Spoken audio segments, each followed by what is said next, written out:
Chapter 91. He has been waiting for your call. You are listening at novelfull.audio. As soon as she finished speaking, Jean Bailian gasped. She slowly opened her eyes. Where am I? Sui said, Mom, you're awake. We're at the hospital. You just fainted, you scared us half to death.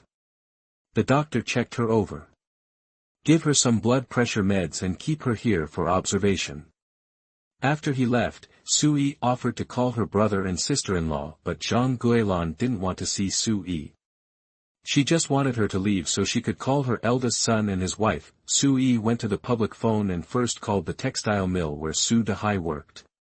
She asked him and his wife to come to the hospital right away. When Su Dehai heard his mother had fainted, he asked, What happened? Is she awake? It's a long story. Just get here quick. She's awake, but she's not happy. She wants to see you and your wife. After hanging up, Sui called the apartment complex. Yi Xiaowu and Yi Nuanyuan had been waiting at home for her call, not going anywhere. They answered on the first ring. Sister Su, we've been waiting. Sui smiled. I've been so busy since I got back. I just found a minute to call. Are you guys okay? It had been less than a day since she'd been home, and one thing after another had gone wrong. Hearing their voices calmed her down. Yi Xiaowu and Yi Nuanyuan crowded around the phone, both wanting to talk to Sui. We're good. The bananas Uncle Zhou brought back were delicious. He said you bought them. We miss you and want you to come back soon. Yi Xiaowu added, Sister Su, call Uncle Zhou.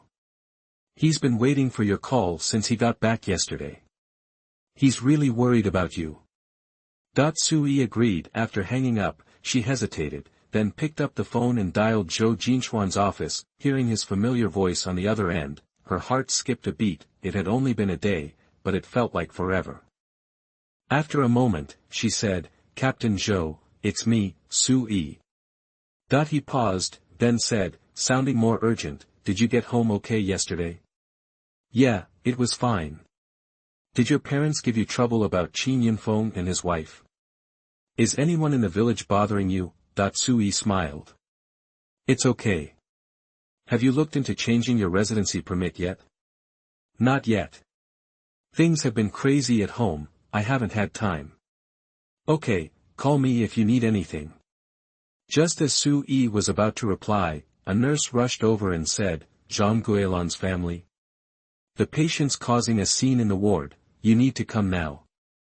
Sui said to Zhou Jinchuan, I gotta go. I'll call you when I can. She hung up and went to the ward. Zhou Jinchuan stared at the phone for a moment before hanging up. He'd heard a commotion on her end. Sounded like she was at the hospital. He was suddenly worried, but then he figured it was her family who was sick, not her. That was a relief. He picked up his papers, but he couldn't concentrate. The spring festival holiday felt way too long. Lost in thought, the phone rang again. Thinking something had happened to Sui, Zhou Jinchuan grabbed it. It was his family in the capital, pressuring him to come home, saying they'd arranged some blind dates. They wanted him to check them out. Zhou Jinchuan made some promises and hung up. He felt depressed again. He stood up and stared at the map on the wall. Meanwhile, Sui headed to the ward. She could hear Jean Bailian yelling from down the hall. With other patients and families around, Sui forced a smile. Mom, you sound great. Seems like you're doing better. There are other people in here. Let's try to be quiet and not disturb them. Jean Bailian said, I'll be as loud as I want.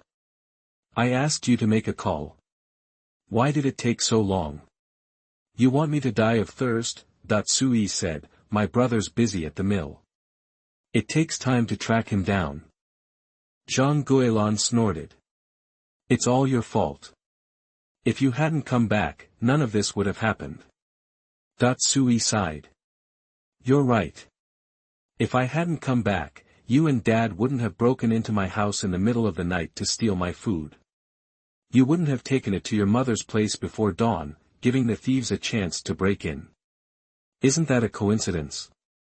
Mom, now that I think about it, maybe it's your fault for not sharing your ill-gotten gains yesterday. Didn't you hear? You can't hold on to stolen money, you have to spend it fast. Now, not only is the money gone, but your nest egg too. That the other patients and their families were all ears. They knew the old lady had fainted, but they thought her daughter had made her mad. Turns out, it was the other way around. What kind of mother breaks into her daughter's house to steal food, then takes it to her mother's? She deserved it. Seeing everyone staring, Jean Guélan shouted, "Ill-gotten gains." That was compensation from the Qin family. Don't talk nonsense. That she felt out of breath, she waved her hand at Sui. Get out. I don't want you taking care of me. You just make me mad. Then she cursed, what's taking Dahai so long? Is his wife deliberately holding him up? They're all the same. That she saw two figures outside the door. Chapter 92, Discharged from Hospital and Returned Home. You are listening at novelfull.audio. Sui glanced up. It was her older brother, Su Dahai, and his wife, Wang Fong, the very people Jean Guélan had been badmouthing. Sui jumped up to greet them. You guys are finally here. Mom was about to lose it. She's been chewing me out. Jean Guélan, knowing she was in the wrong, forced a smile. Don't listen to her. I wasn't yelling at you. Wang Fong scoffed. Dahai and I heard you were sick and in the hospital, so we rushed over without even dropping our stuff at home. Turns out, we're just in time for a family feud. Su Dahai frowned. Mom, what's going on? Xiao said on the phone that you fainted from anger. Are you saying you got so worked up that you landed in the hospital? Before Jean Guélan could respond, Sui pulled Su Dahai aside. Brother, don't accuse Mom of faking it. She really did faint. I saw it myself. Mom's had it rough, Sui continued. She scrimped and saved all that money, and then it all got stolen. It was too much for her. Sui quickly recounted the morning's events. Dad and the other two are still at the house waiting for the cops to look for clues. You know Mom doesn't like me, she added, and she even told me to get lost earlier. I'm so glad you're here. I'll go wait outside. Without waiting for Su Dahai and Wang Fong to stop her, she slipped away. Jean Guélan, still stewing over the theft, was livid at Sui's breezy retelling. She burst into tears again. Su Dahai and Wang Fong didn't bother chasing after Sui, so they stayed to deal with Jean Guélan. Once out of the hospital, Sui ducked into an alley and changed into a military-style coat and scarf. She grabbed Su Erqiang's bike, loaded 2 large bags of hair accessories from her space, and pedaled towards New Year's Street. She decided the few remaining bananas were for her, not for sale. Her mission was to unload those hair accessories. Apparently, yesterday's bananas and melon seeds had made an impression. As soon as Sui arrived at her usual spot, people swarmed her. Hey, where are the bananas today? Yeah, we've been waiting. What took you so long? Sui grinned. Sold out of bananas and melon seeds. How about a hair tie? They're gorgeous. Perfect for a New Year's gift for your wife or daughter. She deftly displayed the hairpins. Some people grumbled, but the accessories were eye-catching. I've never seen anything like these before. That's right. These are the latest styles straight from the south. This is all I have, and I'm only selling them for half a day. Get them before they're gone. Many marketgoers were families. The girls went crazy for the accessories and begged their parents to buy them one. Since they weren't expensive, they quickly became a hit. Girls were trying on the hairpins, headbands, and hair ties right there. Sui's sales took off. She had been worried about running out of time, but now she was in the clear. In just an hour or two, she sold both bags of hair accessories. Afterward, Sui found a small diner and ordered a bowl of hot mutton noodles. Feeling satisfied, she rode her bike back to the hospital. When she arrived at the ward, Jean Guélan was still ranting about the thief, her voice hoarse. Su Dahai sat by the bed, head down, listening in silence. Wang Fong, equally cold-faced, sat near the door, pointedly ignoring the old woman. As soon as Sui walked in, Jean Guélan rounded on her. Where have you been? Your mother's in the hospital. and you're out having fun? Sui blinked, feigning innocence. No, I was just sitting outside in the sun. I was afraid of upsetting you, so I didn't dare come in.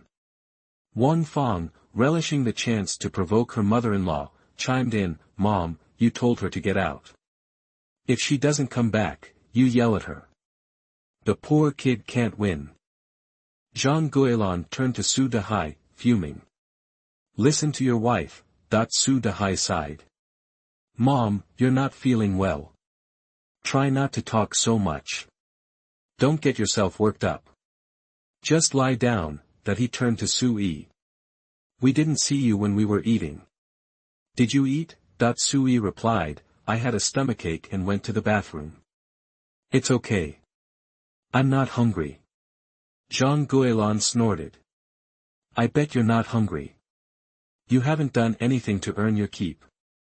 Wang Fang, ever eager to needle her mother-in-law, pulled out $1. Here, little sister, get something to eat. If you hadn't brought us here today, who knows what trouble might have happened. Su Dehai, surprisingly fair, added, Dad and the other two are useless. We couldn't expect Xiaoi to bring you to the hospital alone. If something happened, she couldn't handle it by herself. Zhang Guilin, already furious at Sui and Wang Fang, was now enraged by her eldest son's defiance. Remembering how the three men had acted when she fainted, she exploded. I can't take it anymore. I'm checking out of this place. I'm going home. Despite Su Dehai's attempts to reason with her, she stubbornly repeated, home. Home. Su Dehai gave in, figuring she seemed fine. They had driven 2 cars, so they loaded her up and headed home. When the 4 of them arrived, a crowd had gathered outside the courtyard, eager to see the drama unfold. The police who had been called in the morning were long gone. Zhang Guilin, who had been complaining about chest pains on the ride, suddenly jumped out of the car and hurried into the house. Old man, what did you tell the police? Did they catch anyone? Su Xingfa glanced at her, ignoring her question about the hospital. Catch who? There were no signs of forced entry. Where are we supposed to find them? Zhang Guilin collapsed to the ground. How could this happen? Su Xingfa snorted. They said the thief was probably someone we know. Think hard about this morning. Did anyone see us leave? Chapter 93, Starting to Trick the Eldest Son. You are listening at novelfull.audio. Zhang Guilin stewed for a minute, head down, then snapped her head up, eyes darting around the crowd. Spotting the Qins, she charged over and grabbed Mother Qin's arm. It was you. We saw you heading to the outhouse when we left this morning. And you were probably still steaming mad about losing $200 yesterday, so you snuck into our place to steal it back. Mother Qin, who'd been enjoying the drama, suddenly found herself accused. She tried to yank her arm away. Are you nuts? How could I scale a wall that high? Zhang Guilin pointed at Qin Yinfeng. She couldn't, but he sure could. Qin Yinfeng, who had been eyeing Sui, finally snapped to attention. His face darkened. Auntie, you can't just throw around accusations like that. We already coughed up the money yesterday and apologized. That's the end of it. I wouldn't do something like that. Someone chimed in to back him up. I saw that kid jogging outside the village this morning. He was running for a good while before he went home. Hearing the testimony, Mother Qin smirked. Serves you right, Zhang Guilin. You're always trying to get one over on people. Guess God finally caught up with you. Zhang Guilin didn't let her finish. She lunged, grabbing a fistful of Mother Qin's hair. A full-on brawl erupted. The village chief stomped his foot. Enough. All this fighting and arguing, and with Chinese New Year right around the corner. What kind of example is this? Everybody, go home. Now that the Su family, still clueless about their missing money, were at their wits' end, the crowd, their entertainment satisfied, dispersed. The Su family retreated behind closed doors. Defeated, Su Dehai, as the eldest son, felt obligated to comfort his parents. It's just money. We're all healthy and happy. I'll earn it back eventually. Zhang Guilan cried out. I was planning to set Erqiang up with a blind date before the new year. What are we gonna do now? Su Erqiang whined, I don't even have a bike. Am I supposed to walk to my blind date? No way. Zhang Guilan glared at him, then turned to Su Dehai and Wang Fang. You two, I need to talk to you. I'm counting on you to help Erqiang get married. Wang Fang shot Su Dehai a warning glance. They both knew what was coming. Zhang Guilan didn't disappoint. I see you two have 2 bikes.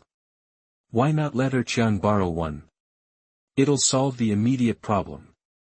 Wang Fang, trying to avoid a direct refusal, subtly winked at Su Dehai. Su Dehai coughed. Mom, it's not that I don't want to help, but that bike is borrowed from my father-in-law. We were late getting back last night and didn't return it yet. Then give Erqiang your bike. Then what am I supposed to ride? Just ask your father-in-law to borrow it whenever you need it. Wang Fang's face darkened. Mom, that's not fair. That bike was my dowry. Why should I just give it to my brother-in-law? I've never heard of a sister-in-law's dowry being used for her brother's expenses. Zhang Guilan scoffed. You're so stingy. Can't bear to part with a bicycle. Fine, we'll consider it a loan. We'll give it back after Erqiang gets engaged, okay? That without waiting for a response, she burst into tears again. Su Dehai, at a loss, grabbed Wang Fang and left. One bicycle remained behind while everyone else was bickering over it. Sui sat back, legs crossed, and enjoyed the show. The original owner had been the family punching bag. Everyone else had been relatively civil until now. It turns out, even her precious eldest son wasn't safe from the old woman's schemes. Even after the eldest son and his wife left, the family meeting continued, still focused on Erqiang's marriage. After the bicycle, they moved on to money. Feeling slightly more optimistic with the bike secured, Su Erqiang asked, Mom, you must have some savings stashed away, right? Can you use it now? Zhang Guilan snorted. I don't have any money. Su Erqiang rolled his eyes. What about that relative in Beijing? Su Yi, who was eavesdropping, perked up. What? Since when did the Su family have rich relatives in Beijing?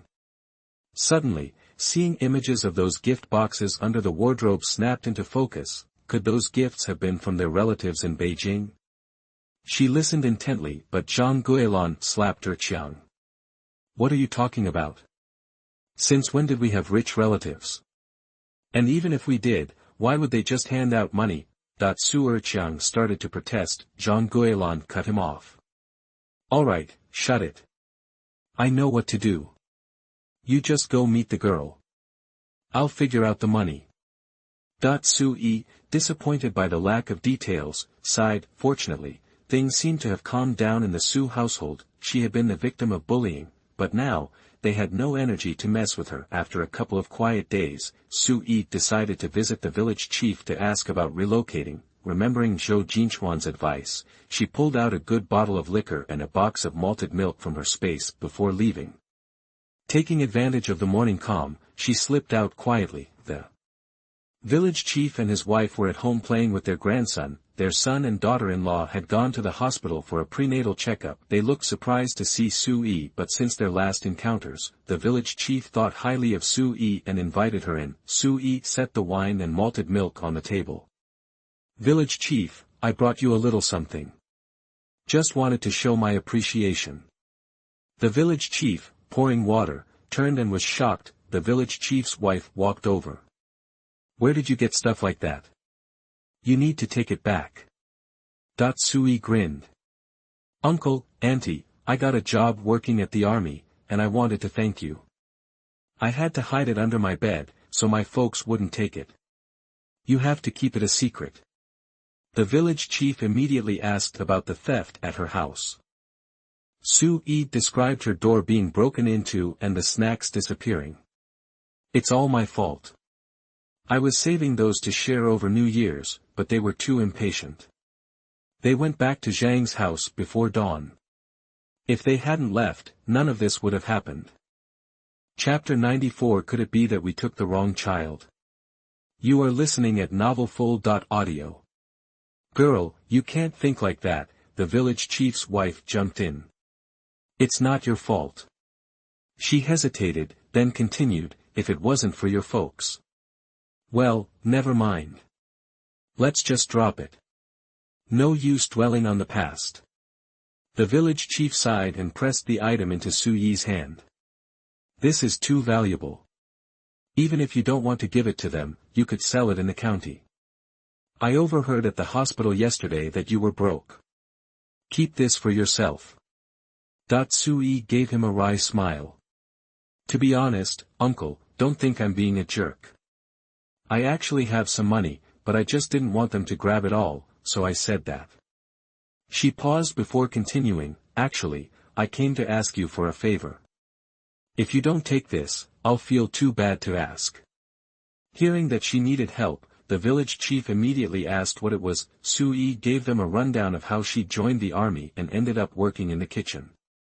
The head cook is a really kind man who's been taking care of me. The pay isn't great, but it's enough to live on. The officers took pity on my situation, too. They even let me transfer my household registration to the army so I can have a stable job.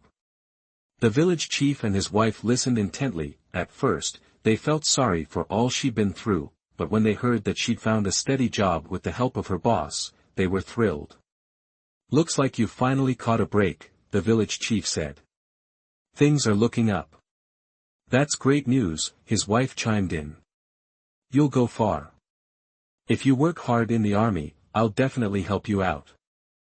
Su Yi spoke again, her tone laced with worry. Uncle, auntie, you know how my folks are. I'm scared they won't let me go, so I haven't told them yet. Hearing this, the village chief hesitated. I could check with the registration office, but they're your parents, and they'll have to sign off on it. Before Su Yi could reply, the village chief's wife slapped the table. What a load of bull. I've never seen a kid in this village as good as Xiao, or parents as rotten as them. If they find out, things could get ugly. Su Yi sighed, Auntie, honestly, I've never understood why my parents don't like me. My dad claims my mom was fleeing famine when she got pregnant with me, and she went through hell giving birth. He says she resents me for that. That's a crock. The village chief's wife exploded. Don't listen to their lies. Could you decide whether they were pregnant with you? The famine had already started, and they couldn't stop themselves getting pregnant.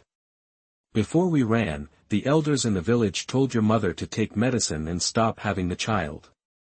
But your mother kept you anyway. Do you know why? Su Yi was taken aback. Why? The village chief cleared his throat. Why bring up old history? His wife rolled her eyes. Xiaoyi's not a kid anymore. Tell her what happened. Didn't Zhang Guilin get herself pregnant on purpose so everyone would let her come along? Back then, only the women, elderly, and children in our village could walk out step by step.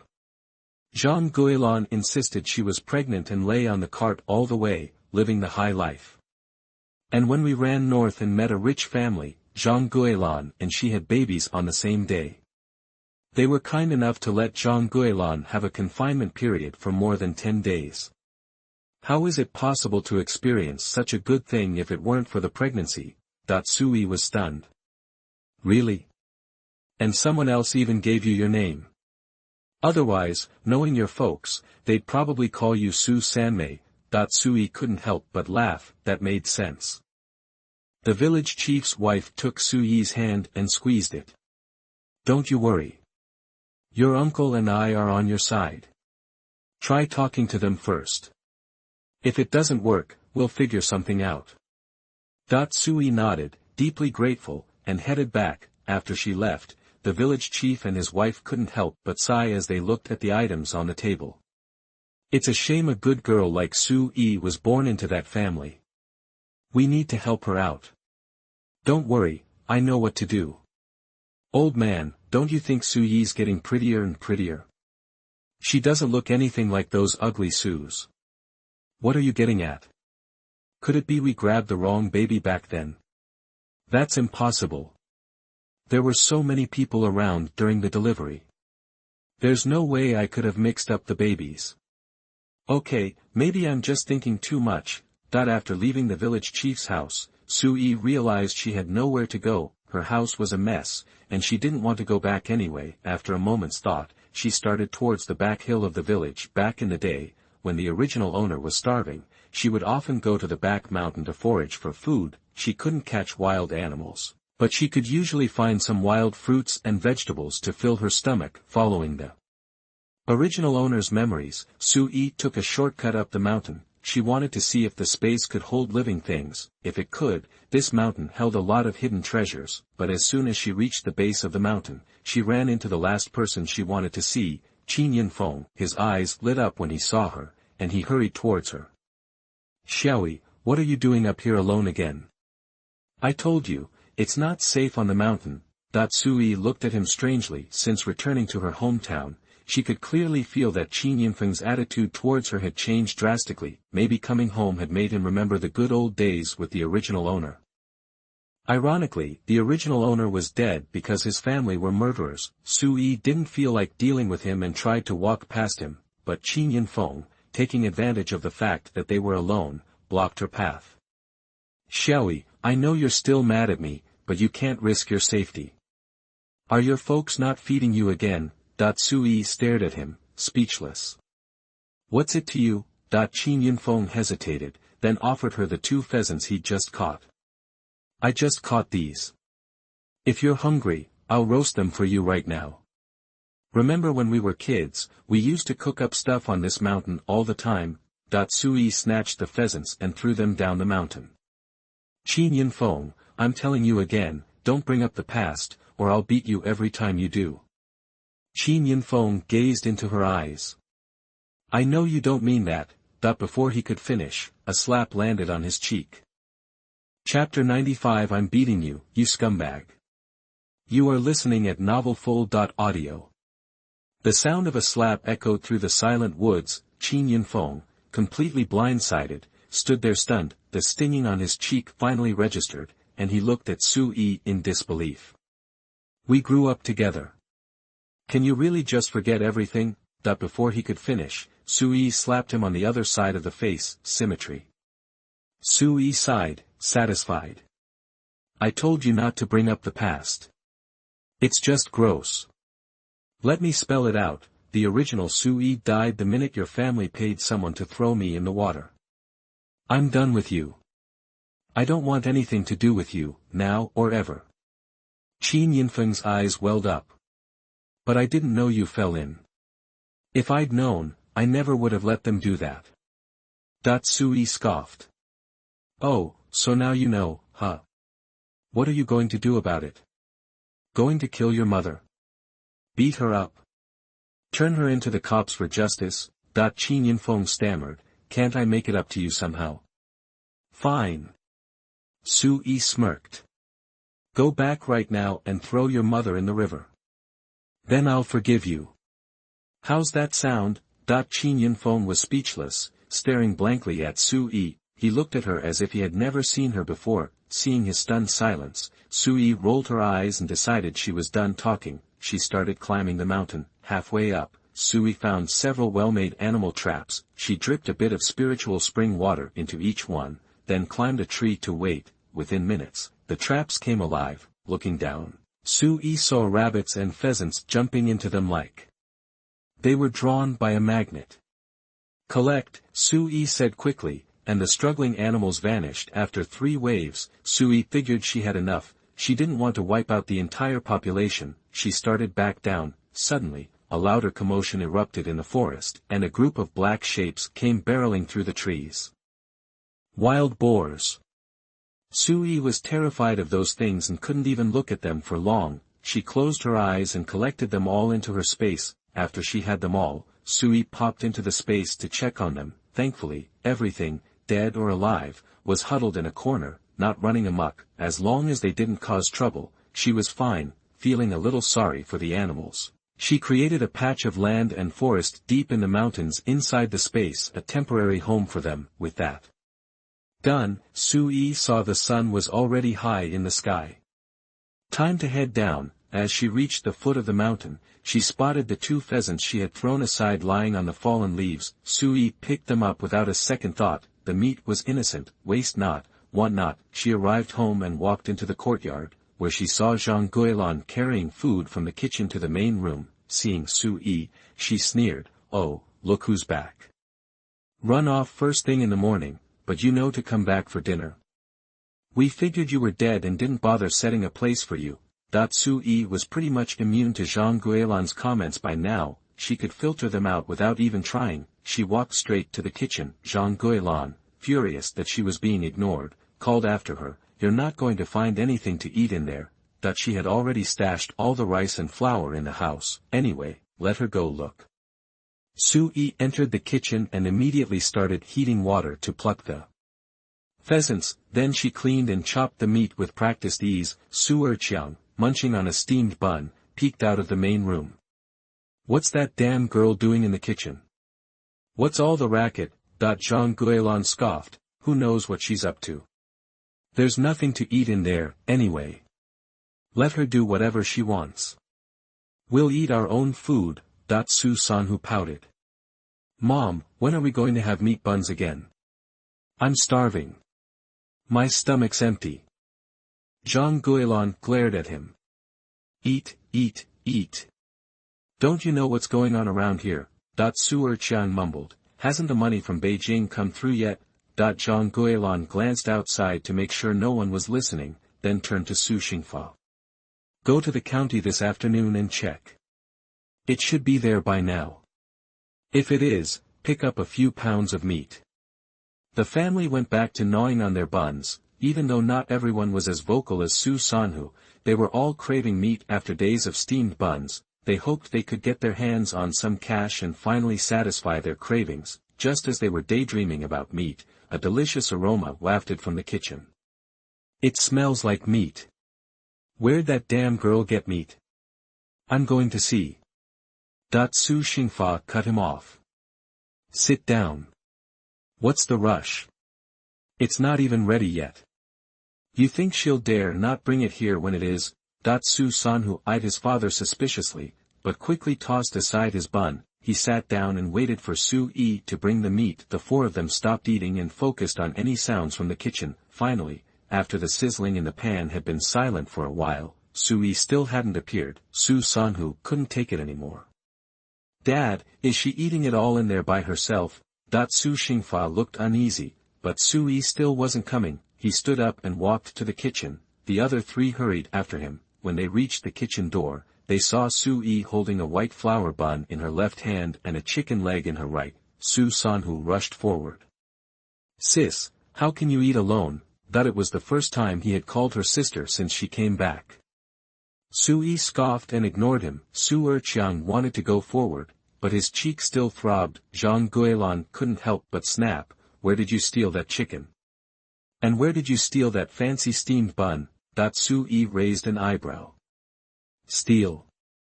This is the bun my sister-in-law gave me last time I went shopping. And this chicken is pheasant from the mountain.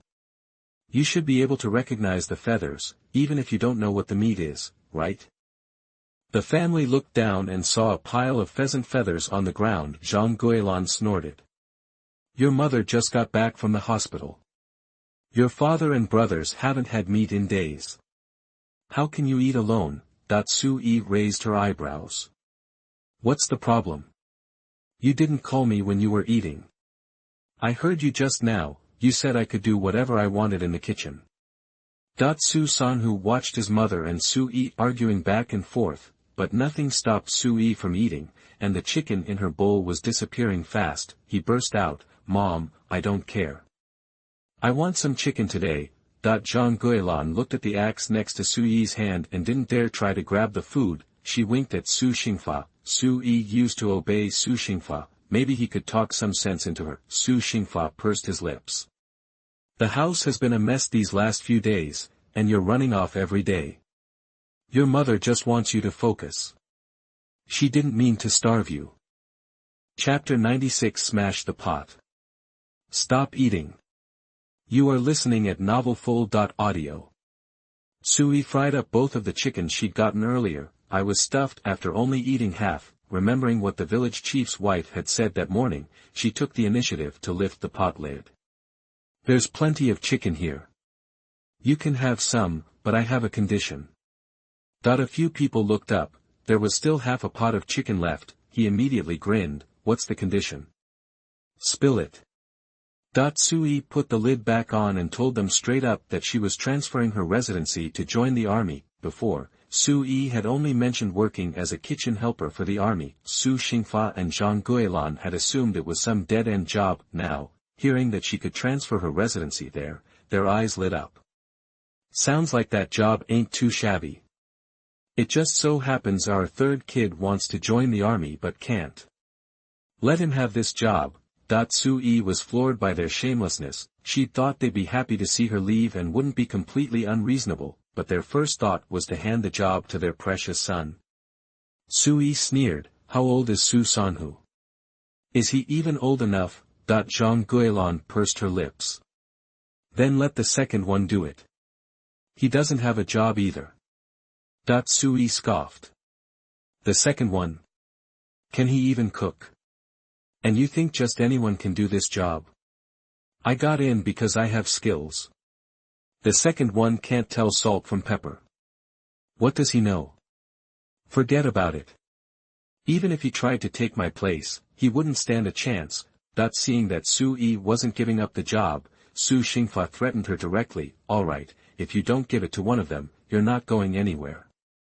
We won't let you go back to the army, and you're not leaving this house. Zhang Guilan chimed in. That's right. Don't go anywhere. Just stay home and wait to get married. Sui spat at them. Fine, if you won't let me change my residency, then nobody's going to have it easy from now on. With that, she went to dump the chicken in the slop bucket. Su Erqiang, stung by Sui's mockery, couldn't take it. Su Sanhu was just plain greedy. Seeing Sui about to throw it away, the two of them lunged forward to grab it. Seeing this, Sui grabbed the wood-chopping axe next to her and smashed the pot. Eat dirt. You're not eating any of this. The big iron pot shattered, and all the fragrant chicken landed in the ashes on the stove. Su Sanhu burst into tears. Zhang Guilan was seeing stars, enraged that a good iron pot had been ruined beyond repair. She clung to the doorframe to keep from falling. With the kitchen in chaos, Sui seized the opportunity to escape, leaving them to their crying and yelling. Leaving the house, Sui planned to head to the county again. She had 2 wild boars in her space that were half dead from falling into a trap. Having them covered in blood in her space made her uneasy. She decided to take care of them first and scout things out, but before heading to the county seat, she wanted to see the village chief. First, she needed to explain the failed negotiation with her family, so the village chief could help come up with other solutions. Second, she just smashed the iron pot, and she wasn't sure what Zhang Guilan would say. Around the village. It was better to explain things to the village chief first. When she arrived, the village chief and his wife were happy to see her again. They welcomed her into the house warmly. Sui quickly told them how her family had rejected her proposal to change her residency. The village chief shook his head. I figured your parents wouldn't be easy to convince, but I never expected them to try to change jobs. That's unbelievable. Don't worry too much. Give me some more time to talk to folks in town.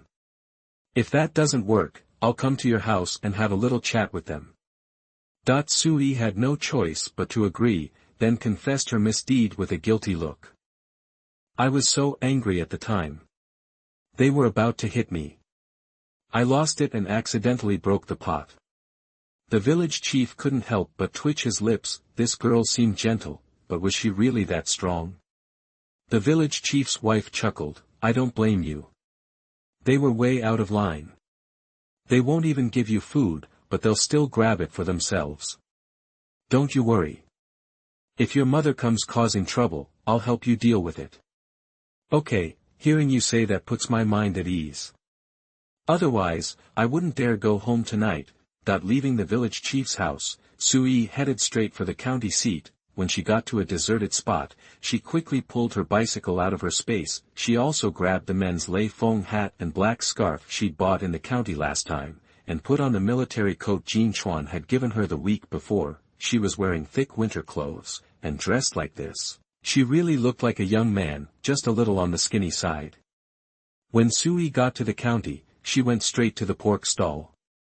It was almost 2 o'clock, and all the meat was gone. Sui walked over and asked, "Boss, how'd you sell out of pork so early?" That he looked helpless. "Tell me about it. Everyone's buying meat before the new year. Even though pork's for sale now, the supply can't keep up." Sui didn't find it funny. She lowered her voice and asked, "Would you buy wild meat?" He thought Sui was there to buy pork, not sell wild boar meat. Seeing how small she was, he looked confused. "Where'd you get the pork?" "I hunted it in the mountains." "How could you hunt on a day this cold?" "Did you hunt it?" Sui smiled. "Of course not. I'm asking for my family." He said directly, "Yeah, but I need to see the quality of your pork. If it's not fresh, it's no good. It's guaranteed to be fresh, but the pork's outside the city. If you want it, you'll have to go get it yourself." "No problem." With that, the pork stall owner closed up shop, hopped on his tricycle, and followed Sui out of town. Sui had already scouted the area beforehand and led him to a secluded spot. She went over and lifted the haystack, revealing 2 black pigs. "You can come over." The boss saw that the 2 black pigs weren't dead yet, and they were still breathing heavily. It was fresh, and it wasn't an old wild boar. He was satisfied. "I'll buy these, but the price can't compare to that of a domestic pig. I can only give you 40 cents a pound. There's not much meat left after you take out the guts." Sui hesitated. "Boss, can you give me a little more? If you pay too little, I won't be able to make ends meet for my family. And if the price is right, I'll come back to you whenever we get good meat in the future." He thought for a moment. "All right, 42 cents. I really can't go any higher. It's a pain to clean these wild boars." Sui nodded readily. "Deal." Chapter 97. The huge sum of money just received is gone again. You are listening at novelfull.audio. After settling on a price, the guy flipped the pig over, eyeballing it. "Didn't bring my scale, but I'd say this hog's only a year or 2 old, maybe 300 pounds tops. I'll give you credit for 300. Come on back to the store if you don't believe me, we'll weigh it." Sui was just eager to get paid and leave. "No need," he said, relieved. "I trust you. 300 it is." The buyer had brought the money especially for this. After heaving the pig onto his tricycle, he threw some hay over it. Wiping his hands, he counted out 252 yuan and handed it to Sui, then he grinned. "You're just a kid. Your folks sure trust you with this kind of deal.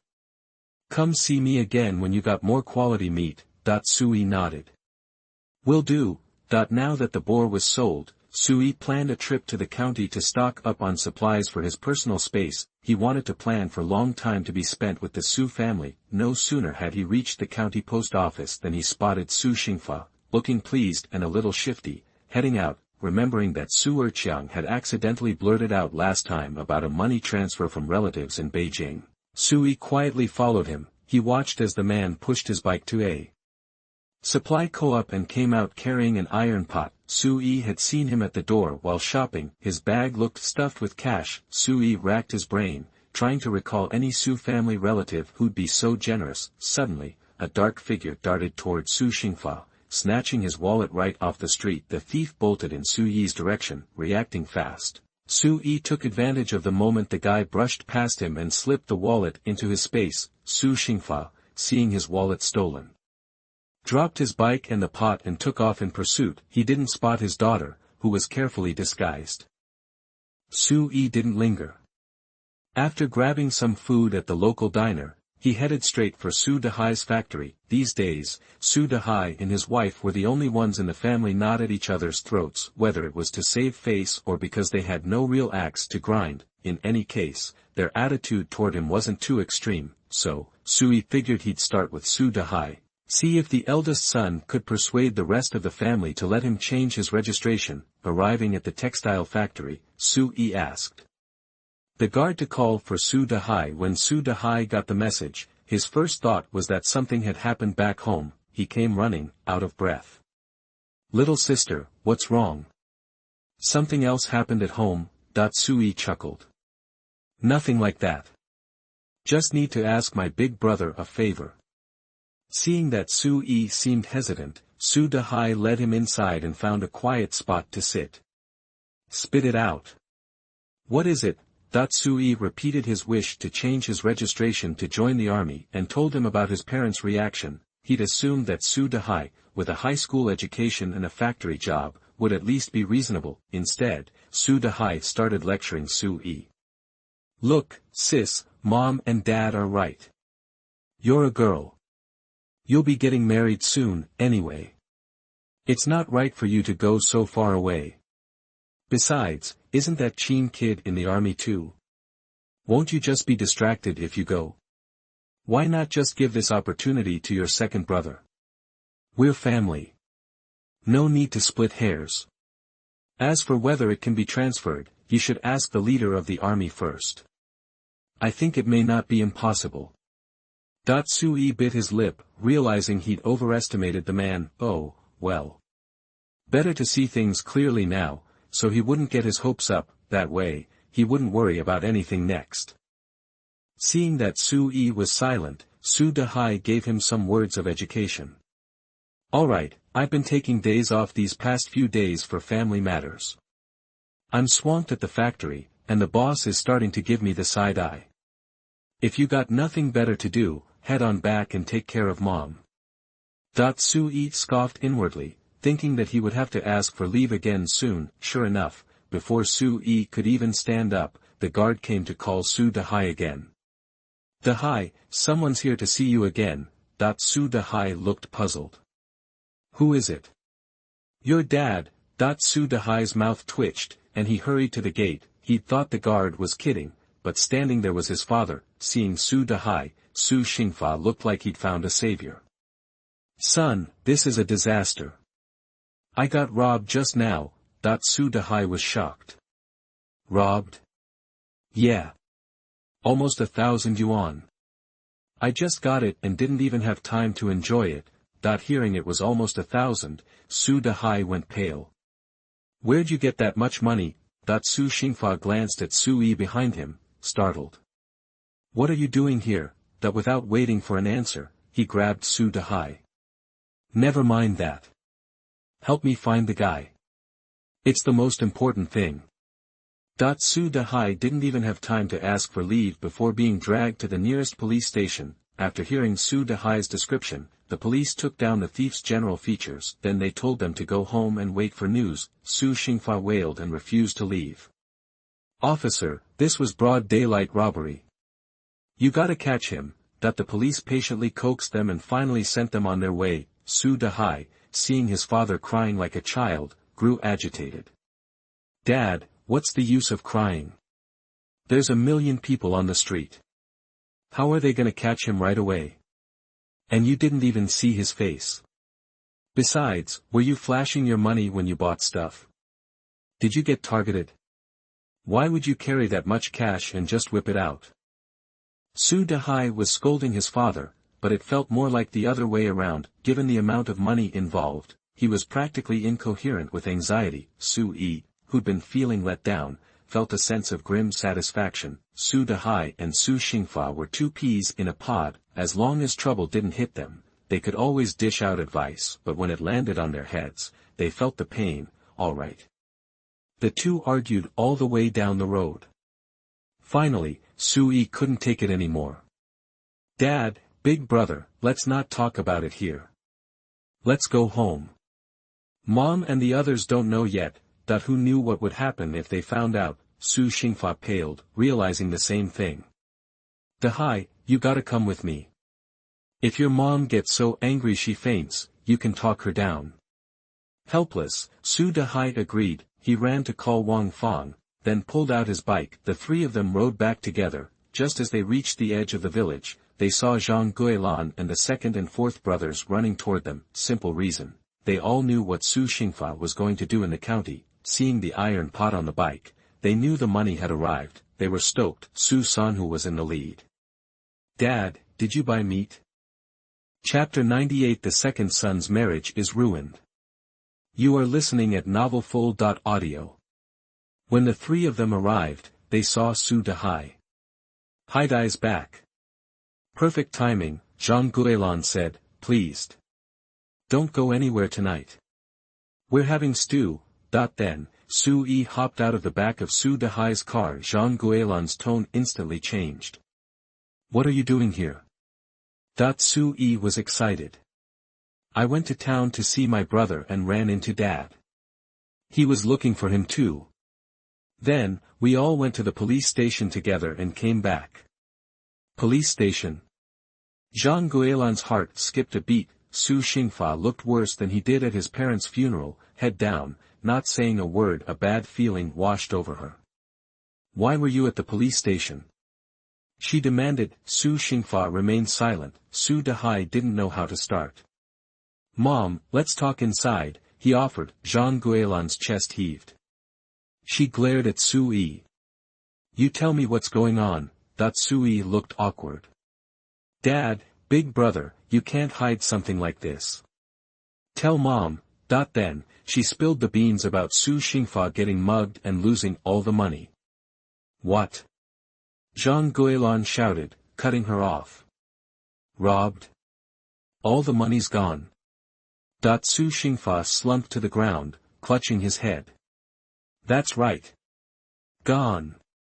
Everything, except for the stupid pot." Zhang Guilan wanted to smack him upside the head. "You idiot. I send you to buy a pot, and you lose all the money." Sui sighed. "He spent $1,000 on an iron pot. We haven't even used it yet."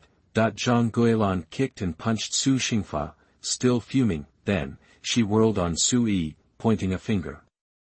"How did you know there was $1,000? Did you take it?" Sui scoffed.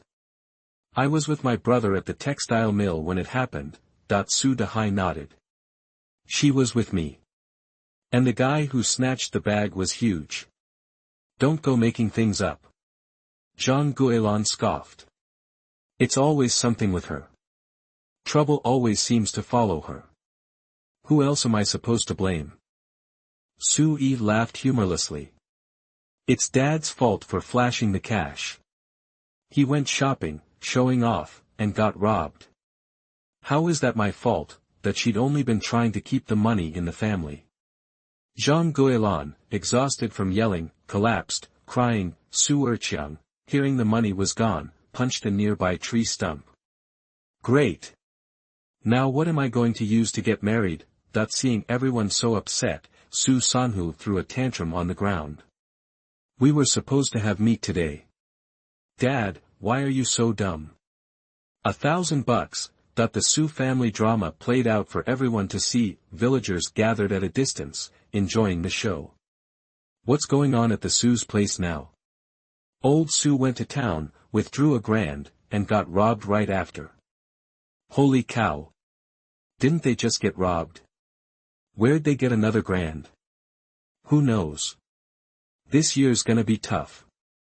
The Qin family, on the other hand, were thrilled. Bai Ruolin was actually pleased with her mother-in-law for the first time as she made snide comments in the crowd. Qin Yinfeng felt uncomfortable seeing them act like that when the Su family was doing well. Su Yi still wasn't getting enough to eat. What would happen to her now? Su Yi didn't feel embarrassed, but she was ready to leave. He offered empty platitudes and mostly watched with a detached expression. Seeing more and more people gawking, Su Dahai pulled Zhang Guilan away. "Mom, let's go home.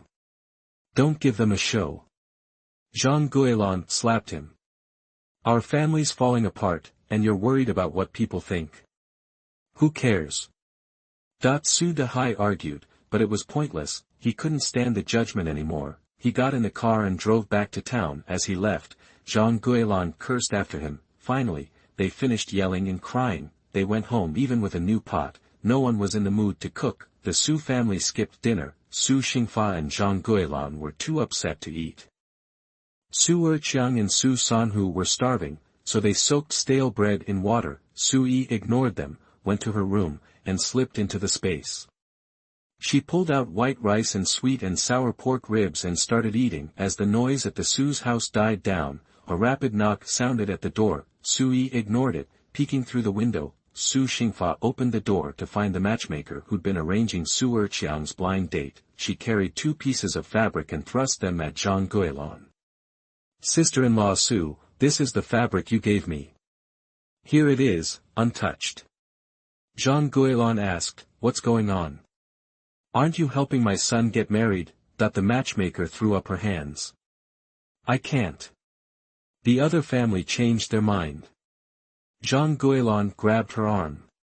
"What? You agreed a few days ago.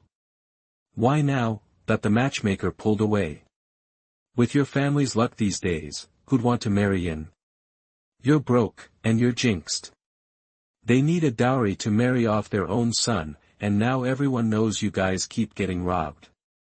Without a dowry, why would they give you their daughter?" Su Erqiang, who'd been eavesdropping, rushed over, but the other family had made up their minds. Nothing would change it. Finally, Su Xingfa said, "If this one doesn't work, we'll find another. We'll figure out the bride price." The matchmaker rolled her eyes. "Your family's cursed. Who'd want to marry into that?" She turned and stomped out the door. Chapter 99, Wanting her to marry. You are listening at novelfull.audio. Seeing this, Zhang Guilin threw a fit in the yard, earning her more ridicule from everyone. By the time the ruckus died down, everyone was drained and on edge. She fainted again. Su Xingfa and his son were used to this routine, so they just gave her a half bowl of sugar water. Before long, she came to. Zhang Guilin, now awake, glared in the direction of Su Yi's room, grinding her teeth. "Old Su, that daughter is nothing but trouble. As long as she's around, I can't catch a break. I'm telling you, we need to get rid of her ASAP." Su Xingfa looked confused. "You mean have her transfer her registration to the army?" Zhang Guilin scoffed. "Dream on. Why should she have it so easy?" After a moment's thought, she continued, "Let's marry her off." The matchmaker said the other family's waiting on a bride gift to get a wife. Why not just swap Su Yi in? Problem solved. "And that little witch will be gone." Su Xingfa was stunned. "You mean switch the brides? The whole village would be talking about us. Didn't you hear what the matchmaker said? That guy's a loser, otherwise he wouldn't still be single." Zhang Guilin snorted. "Perfect, right? If he was a catch, I wouldn't let her have him. And who cares if he's got a bad rep? It's not like we're strangers to being the town laughing stock." Su Xingfa hesitated. It wasn't that he was attached to his daughter, but he'd always tried to maintain appearances. He couldn't bear to become the butt of every joke in the village. Swapping brides would make them social pariahs. Seeing his hesitation, Zhang Guilin pressed him. "What, you gonna let Second Strong stay single forever?" That shut Su Xingfa up. He finally nodded. "Fine, but we do this quiet, get me? No need for the whole country to know our business." Seeing that he agreed, Zhang Guilin didn't argue. She already had a matchmaker in mind for tomorrow, making her feel calmer. She ignored the hunger pangs and went to bed. Unbeknownst to them, Su Yi had been on her way to the outhouse and overheard the whole conversation. After listening to their plans, Su Yi's already low opinion of her parents sank even further. Could there be more rotten parents out there? After the initial shock, Su Yi had an idea. Since they wanted to pull this off secretly, she'd play along, pretending not to know, and wait until they'd sealed the deal before blowing the whole thing wide open. She'd make sure everyone in the village knew and take it all the way to town and the county. She'd report these two-faced monsters. Then she'd seize the chance to cut ties with the family and transfer her registration. At that point, no matter how shameless they were, they couldn't ignore Su Dehai's job in the city or the opinions of the in-laws they'd worked so hard to impress. Thinking about it, Su Yi felt a lot better, but what she didn't know was that her parents weren't the only ones scheming about her marriage that night. So were the mother-in-law and daughter-in-law of the Qin family. Bai Ruolin had been trying to talk to her mother-in-law about this for days. It just so happened that Qin Yunfeng was out for dinner that night, and her mother-in-law mentioned at the table that the Su family had botched the marriage deal they had just agreed upon for their second son. Qin's mother was practically vibrating with gossip. Bai Ruolin jumped at the chance and started her pitch. Mom, I feel bad for Su Yi. The Su family's a mess right now, and no one's going to help her find a good match. Why don't you help her out and see if you know any suitable relatives? Qin's mother curled her lip in disgust. Since when did you get so nice? The Su family's troubles are none of our business. I don't have time to meddle. Bai Ruolin pouted.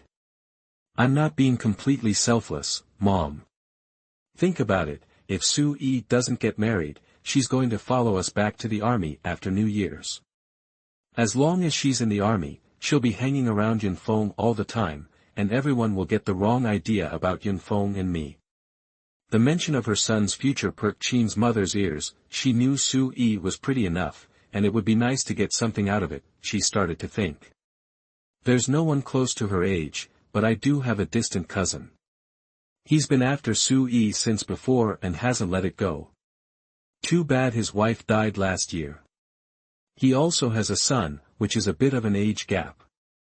Bai Ruolin's eyes lit up. Yes, Su Yi had married that old geezer in her past life. Later, because the family was in debt, he hated Su Yi's poor health and sold her off to the mountains. In this life, Su Yi would marry him. Thinking about this, Bai Ruolin immediately tried to butter up her mother-in-law. Mom, who cares about age these days? The Su family's in no position to be picky. As long as the bride gift's good, Su Yi and her parents will be all over it. Qin's mother nodded vigorously. You're right. My cousin's family is doing pretty well. The Su family should consider themselves lucky. If I wasn't worried she'd ruin my son's future, I wouldn't dream of giving her away. Mother-in-law and daughter-in-law had made up their minds. They agreed to invite the cousin to the wedding reception the day after tomorrow so he could meet Su in person. They could hash out the rest of the details later. Bai Ruolin knew Su Yi would never agree if they asked her, so she planned to surprise her at the wedding banquet by calling in the cousin ahead of time. If they could find a way to make sure things went to the next level, Su Yi wouldn't have a choice. It's just that the Su family's not talking to us right now. You think they'll even come to the wedding banquet? Qin's mother snorted. The Su family hasn't seen meat in days. We're slaughtering a pig that day. All I have to do is lower myself enough to invite them, and they'll be there in a heartbeat. Bai Ruolin breathed a sigh of relief. That's good. With Qin Yunfeng gone for the night, it was rare for the mother-in-law and daughter-in-law not to be jealous of Qin Yunfeng. The more they talked, the more they seemed to click. Qin's mother seized the opportunity to hold Bai Ruolin's hand and start complaining. Your father-in-law passed away too early. It wasn't easy raising Yunfeng and his siblings by myself. My happiness in my old age depends on you now. Bai Ruolin had heard this speech a million times in her past life. She couldn't help but roll her eyes internally. Mom, look at what you're saying. Yunfeng is your only son. We'll take good care of you. Qin's mother was happy to hear that. That puts my mind at ease. When can we come visit your army base? Chapter 100. Everyone wants to take advantage of her. You are listening at novelfull.audio. When Bai Ruolin heard this, she knew the old woman was planning on joining them at the military base. That's what happened in her past life. First, she'd say she was just visiting, then, she'd move in permanently and refuse to leave. Not this time. Thinking this, Bai Ruolin forced a smile and said, Mom, the place Yunfeng and I share is too small. When Yunfeng gets promoted, we'll definitely bring you out to live with us in a bigger house. Qin's mother recognized this as a polite rejection. Though a little annoyed, she couldn't really argue. She just pursed her lips and said, all right, then. You two should have a baby ASAP. Once the kid's born, you won't have to worry about a thing. I'll take care of everything. With that, Mother Qin gave Ruolin's backside a disgusted look and said, you need to put some meat on those bones. You need to fatten up so you can give me a healthy grandson. Your father-in-law passed early, and Yunfeng is the only man in the family. If, seeing her start up again, Bai Ruolin felt a surge of irritation, she made an excuse and slipped away, while the Su and Qin families were busy behind the scenes arranging Su Yi's marriage. Zhou Jinchuan, far away in the Northwest team, was anxiously awaiting her call. He'd been counting the days, figuring Su Yi's change of registration should be done by now, but he hadn't heard from her in a couple of days. That meant the matter wasn't settled yet, otherwise, she would have called sooner. Remembering her voice the last time they talked, he knew the Su family wasn't treating her well. Zhou Jinchuan couldn't sit still. Could it be her family had locked her up?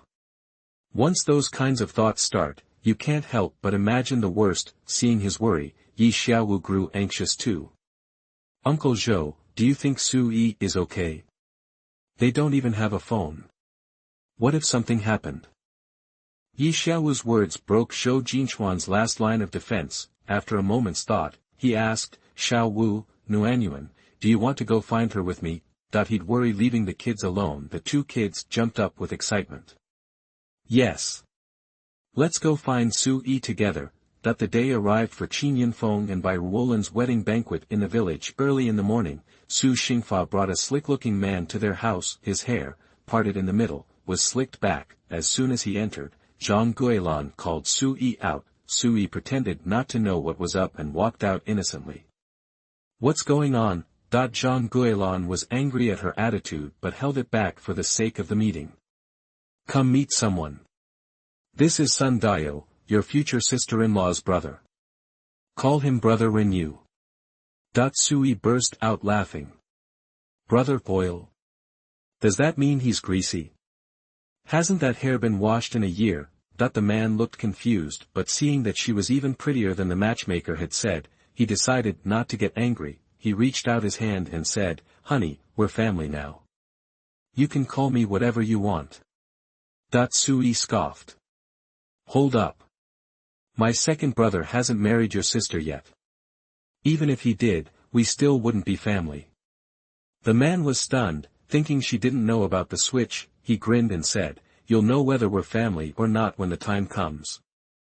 Su Yi felt nauseous just looking at him. She turned to leave. Zhang Guilan stopped her. Where do you think you're going? Su Yi turned and looked at her coldly. Aren't we going to a wedding? Are you not going? Zhang Guilan spat. The hell you are. You're not going anywhere today. Stay home. As they were struggling, Qin's mother suddenly walked in. Sister-in-law Su, do you have guests?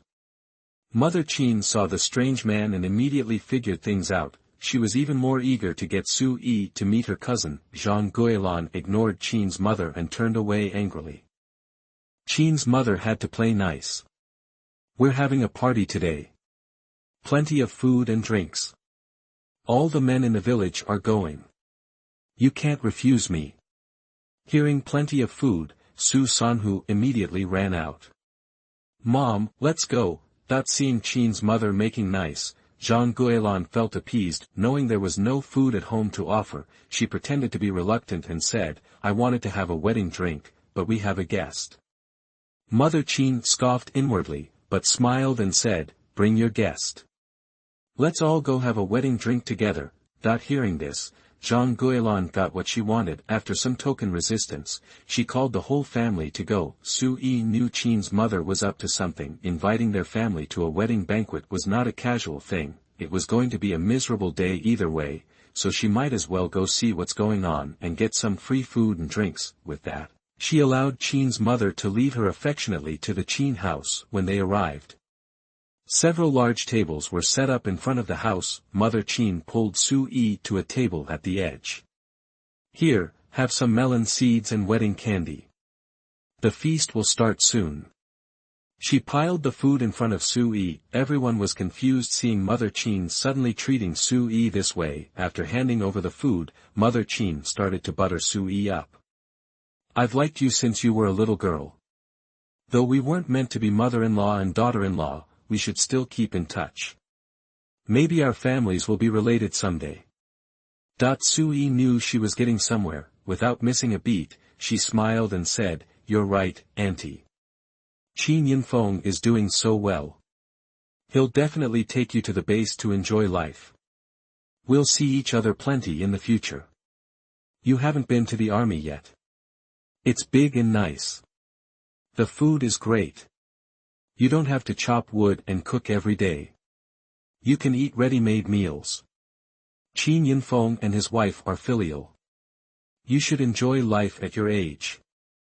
Qin's mother's eyes lit up. She grabbed Su Yi, firing questions about life in the army. The more she heard, the happier she got. She couldn't wait to go live at the base with her son and daughter-in-law after the new year. By Ruolin, who was waiting to watch the fun, seeing her mother-in-law being tricked by Su Yi, she felt anxious and angry. She frantically winked at her mother-in-law.